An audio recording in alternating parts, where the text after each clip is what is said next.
Yeah, I guess it's time to go ahead and do this again, huh?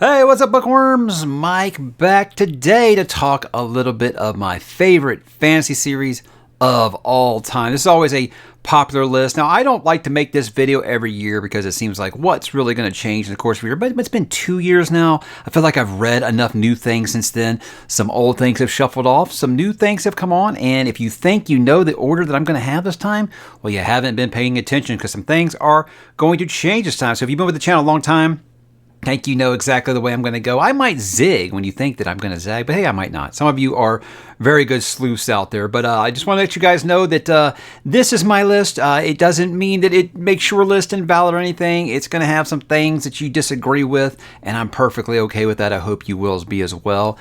As always, with a list like this, I'm hoping for it to create discussion and for you to tell me your top series down below. So tell me why these are terrible or why that one series I haven't read not being on here is unacceptable. But I digress, guys. Let's go ahead and do a couple of honorable mentions before I start here. I'm not going to spend very long on these. Memory, Sorrow, and Thorn by Tad Williams. That was actually on my 2022 list. Just standing outside this point because it was right there. It was a fringe top 10 pick last time. Had to make room for something else. I think that just kind of barely nudged it off. Chronicles of Narnia by C.S. Lewis. That's one that's always going to be special to me. Did read it when I was much, much younger. It's probably my very first fantasy series as a young child, and it'll always be special. But I don't think I'd call it my top 10 at this point. The Bound and the Broken by Ryan Cahill. That's one I've really gotten into recently. Now with that, guys, I say legacy takes time with things like this. It's going to take a little bit. I haven't even been into the series for a year now, but I'm going to say it's on its way. Next time I do this list, it likely makes it in. Mistborn by Brandon Sanderson. Last time I did this release, I got a lot of crap because I counted the Cosmere all as one. So you guys win, but you also lose because that means Mistborn is not going to be in the top 10 now. I really did not like Era 2 that much, so it's kind of brought that down a little bit for me. Malazan Book of the Fallen. I do enjoy this series. As much as people think I hate it because I haven't finished it, but because I haven't finished it, I can't in good conscience put it on this list. But I will say it is the most ambitious fantasy series I have ever read, and it will be in consideration when I do finish it. And yes, I will finish it. Just, hey, stick around. Maybe you'll find out when. All right, let's get into that top 10 list, guys. Sorry, I'm going for 3 minutes here before I get into it. Number 10, this is a new entrant into this list. And I said, I feel like legacy takes time, but I started this series about 2 or 3 years ago now. I'm talking about The Realm of the Elderlings by Robin Hobb. I did complete it this year. I thought it was an incredible, incredible journey. It has some of my favorite fantasy books I've ever read. It has some that I didn't like so much in it. I say that's why I say it would probably be down towards the end of the back 10 here, is because it does have a lot of those things that I criticize Wheel of Time for, and I feel like we can't just not criticize those with Robin Hobb because we love her, right? I feel like as the First Lady of Epic Fantasy, she's amazing. She does incredible character work. She does some really tender moments, better than anyone that I have seen in the business doing it. Her dialogue and her prose are absolutely beautiful and snappy. I wouldn't take back a day that I spent in this universe. I think the series might have gone on just a little touch too long, but I've talked about that before on the channel. I think it is absolutely worth the journey. It is a very long journey, and I say, hey, do it like I did. Take a couple years to do it. If I had to pick just one series here, because I don't think that people will treat that the same as they would if I put the Cosmere on. Here's one, but I would say if I had to pick just one, in that it would be Live Ship Traders, because that is an amazing, amazing series. One of the best villains that I have ever read. But lots of those characters will stay right here forever, and I will never, ever regret that journey. Number 9 here, because I broke it up, The Stormlight Archive by Brandon Sanderson. Now, with books 1 and 2, thought it was amazing. Book 3 I liked, and then book 4 was kind of a miss for me, if I'm being honest. Something that got me a lot of heat at the time of release when it came out. But I think a lot of other people have kind of come around now and been like, yeah, Rhythm of War might have actually done some things I didn't really care for. That's what's kind of kept it down here. But I still feel like it has the potential to be a top 5 fantasy series all time for me when it's all said and done, because these characters, the way that he writes the backstory, the magic system is just amazing. I love this world. I love all the ideas that he does put into it. And that definitely does feel like the series that I wish Brandon Sanderson would quit writing all this other stuff and just focus on writing Stormlight. So if I'm being a little greedy there, I admit it, but Stormlight Archive is just amazing. The growth of some of these characters through this series has just been second to none. I love the Lost style flashback narrative that he does in the stories. Sometimes those characters aren't ones you want to know so much about, but 3/4 of these entries I have really loved the background character. And with book number 5 coming out this year, I am very excited about the character that he has picked for that one. But again, that's a book, I think, of characters as well as the world. The world building is amazing, but the characters in that just make it stand above everything else that he's written for me. And that's why I call him the Lord Ruler, guys, because he is amazing. I cannot wait to get book number 5 later this year. Number 8, I have to go with The Faithful and the Fallen by John Gwynne. Now, I like A Blood and Bone. I love The Faithful and the Fallen. And I think this is one that I kind of got into when I first started this channel. It was very early, so I finished about 4 years ago. And it was just one that I just, sometimes you just know that you're going to click with an author. I bought 7 of John Gwynne's books before I ever read a single one of them because I just knew. I just had this feeling I was going to love it. And what do you know? Well, even with those expectations I went in with, it really exceeded them. And I think what's incredible about that series is you read book 1, you're like, wow, that was really good. Everyone says this is the worst book in the series. That was really good. It is the worst book in the series, and it's that good. That just tells you how good this series does get. So if you have to pick, when you got 4 books, one of them's got to come in last, right? Doesn't necessarily mean it's a bad book, and it's definitely not the case with Malice. But with this, I love, if you're just a traditional fantasy fan and you like a little bit of PG-13, not quite R-rated, I think that John Gwynne's the author for you because he writes incredible action scenes, great character development. I think about a lot of these modern fantasy series. A lot of guys have this thing where they feel like, oh, well, I've got to throw a romance into it or it's just going to be a big old sausage fest, right? In most of those, they feel forced and I don't like them. With this series, guys, there is a romance that develops over the course of books 2 through 4 that is so good that I was kind of like, making eyelashes at the whole time. It was so wonderful. I love the way it developed because it came out of nowhere. In fact, when I talked about my favorite couples in literature, I hated giving that one away because it is just such a big shock that it happens over the course of the book because it happens organically. It's so good. But just looking at what these characters, I feel like a proud parent by the end of the series, watching these kids go from, just preteen teenagers and then just growing into these young men and women that really are going to shape the way that the Banished Lands does form out. It's just incredible. And truth and courage, like I said before, is more than just a snappy catchphrase. It is a way of life. And I will actually be doing a Why You Should Read on Faithful and the Fallen soon. I just could not get everything together to get it out this week. Get this video today. Number 7 might seem a little different after you're seeing some of these epic fantasy series. Take a little step back and get a little bit of urban fantasy on this list.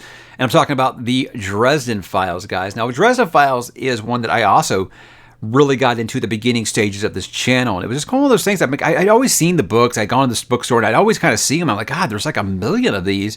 Is this series ever going to end? And I had no idea that when I first discovered it, we had been waiting for a while for Peace Talks to come out. So it was one of those where I didn't have to wait as long as everyone else, but I've been waiting for the last 2-3 years now, and I'm getting a little anxious. But the Dresden Files, guys, is absolutely amazing. If you are into things like Buffy the Vampire Slayer and Angel and then John Constantine's Hellblazer, I think this is the series for you because Harry isn't quite as damaged as John Constantine.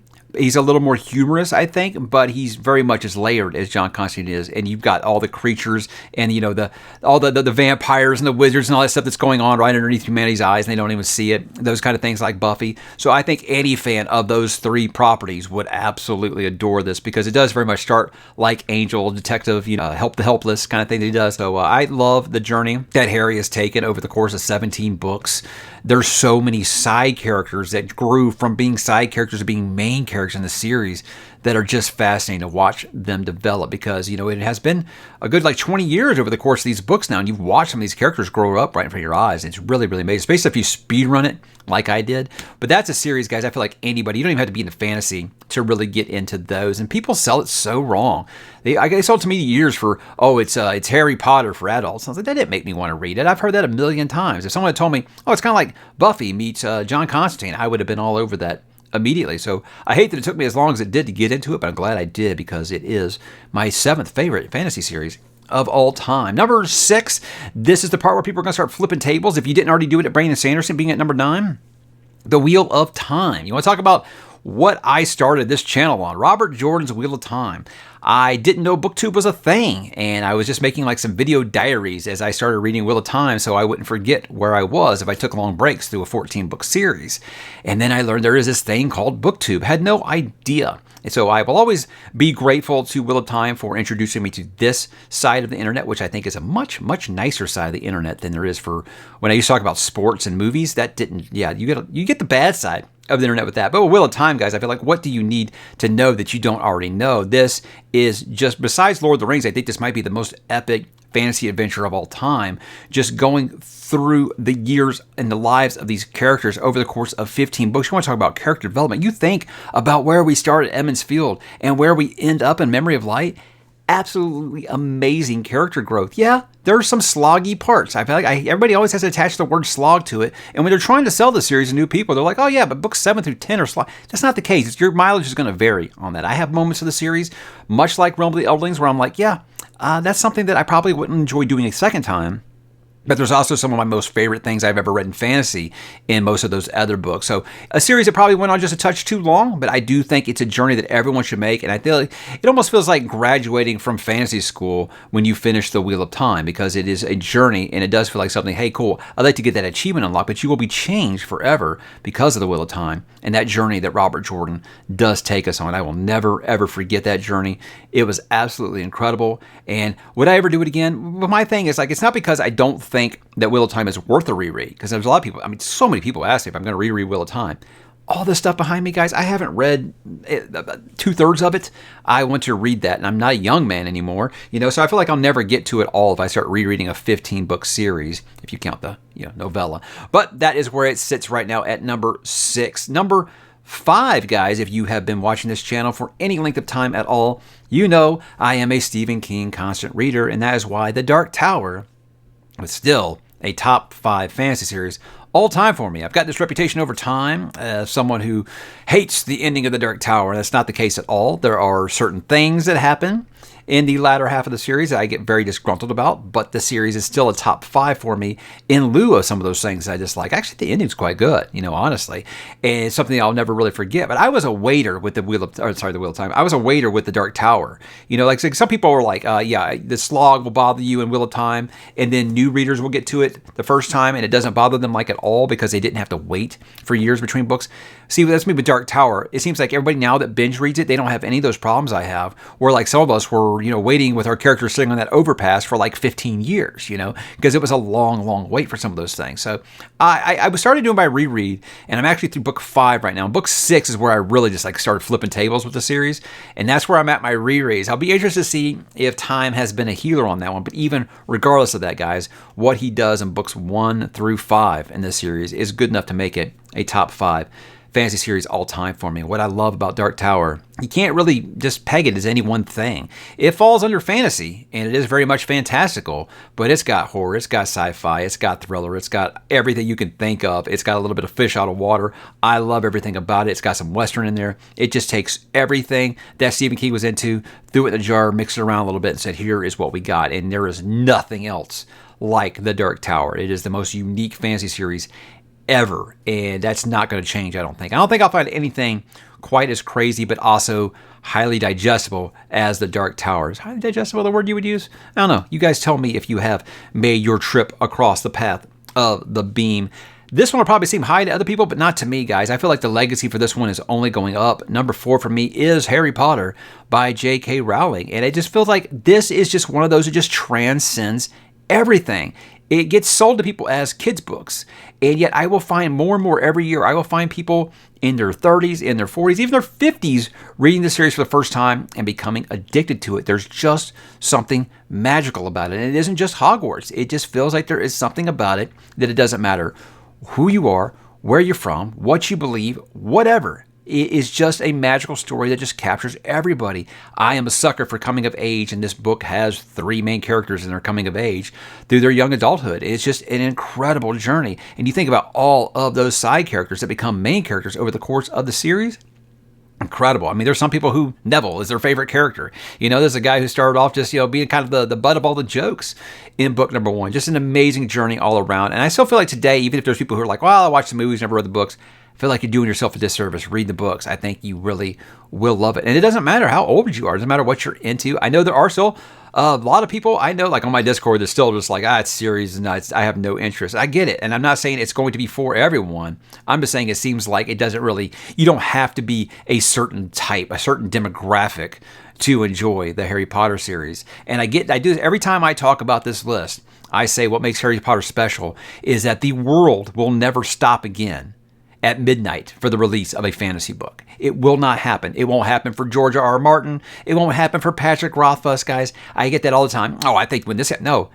In our corners, yeah, it might seem like that. For the world, for the casuals, they won't stop for a fantasy book again like the world did when Deathly Hallows came out. That was just a special moment, and we'll never see that again. I don't think in our lifetimes we will see the world stop for a book again. That's just how incredible that series was. And I feel like its legacy just gets bigger and bigger. You can't go into a bookstore today without seeing at least an end cap of nothing but Harry Potter merchandise. I know I pick up something every now and then. By the way, quit faking your test. I see how these people fake their test. Oh, well, I want to be a Ravenclaw, so I lied about my answers. That's not the point of the test. Anyhow, number 3, guys. We're getting kind of close here. Now, I know people have got the 3 in their head. They think they know the way this is going to go. I don't think you do, because you're going to be surprised here. There's some shuffling.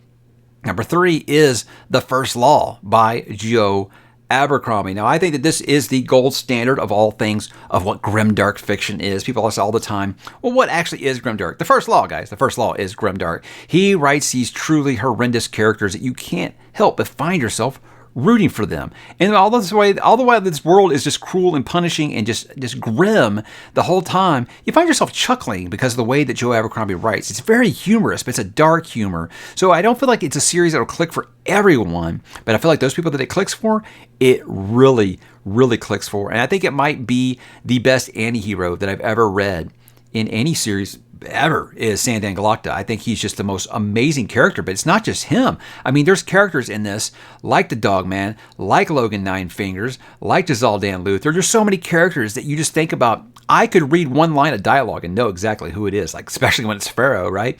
I think that this series just has the most amazing characters. People all the time, well, what makes that series so great? And I say the characters. I'm like, oh, well, can you tell me more? No, you just got to read it and understand why these characters are just so damn special, and I think that I'm talking about the original First Law trilogy. I'm not talking about the First Law as a whole. People start to get annoyed by that. Look, I liked Age of Madness. I like the standalones, but that original trilogy for me is like Star Wars. It'll never be surpassed because it's so special. It introduced me to this world, and I love those characters so much that they have become like a permanent resident up here in that filing cabinet upstairs.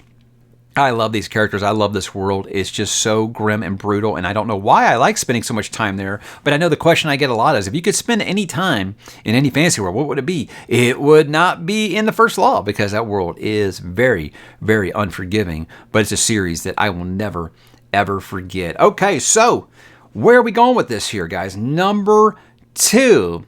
There will be no three-peat, guys, because this is going to be The Lord of the Rings by J.R.R. Tolkien. So this has been number 1 on my last 2 versions of this list. And did it do anything wrong? Of course not, guys. It hasn't done anything wrong. It is a series that I think is absolutely special. I think Tolkien was the best creator of lore and language and characters that I've ever read in the fantasy genre. I think he is the one who took fantasy and took it from kind of a niche thing and kind of made it into the populace of the just the casual reader, where everybody could love fantasy. I felt like everyone can kind of escape their real life and go to another world. So he made it a mainstay in fantasy, and I think that's why this series is always regarded as people's favorites. I get a lot of people who tell me, oh, the only reason you guys put it up there, that you old heads put it up there in the top, number 1 and number 2, is because you feel like you have to. Not true, guys. I reread this all the time. I last reread it in 2019, and I still love it. I still think it's incredible. It's an amazing journey. It's the greatest journey ever told in a fantasy series, and these are characters that go to hell and back,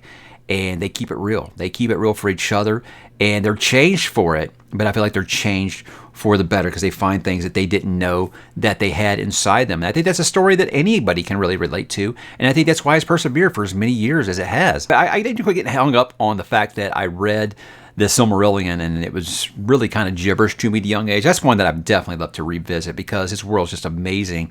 And I think it's just one of those where you got to kind of get into that feeling of, hey, it's almost like reading a D&D manual, but it's Tolkien. So this makes it much, much more interesting. But yeah, again, it didn't do anything wrong. I think the reason that I've just slid number 1 ahead of it is because I started doing a reread of it last year, and I said, what is the only problem with this series for me? It's not finished, and it probably won't ever be, and that's why a lot of people get mad about this. But my number 1, guys, is A Song of Ice and Fire by George R.R. Martin. And the reason I feel like I was finally able to kind of put it over the hump is when I revisited it, you know, without being jaded, because I did. I got jaded for a long time because I just got so frustrated. Guys, I started reading this series in the year 2000. So yeah, I got a little jaded that it wasn't getting finished. Probably not going to. And it kind of just gave me a negative outlook on it. When I'm rereading, I'm like, this is just so amazing. So amazing.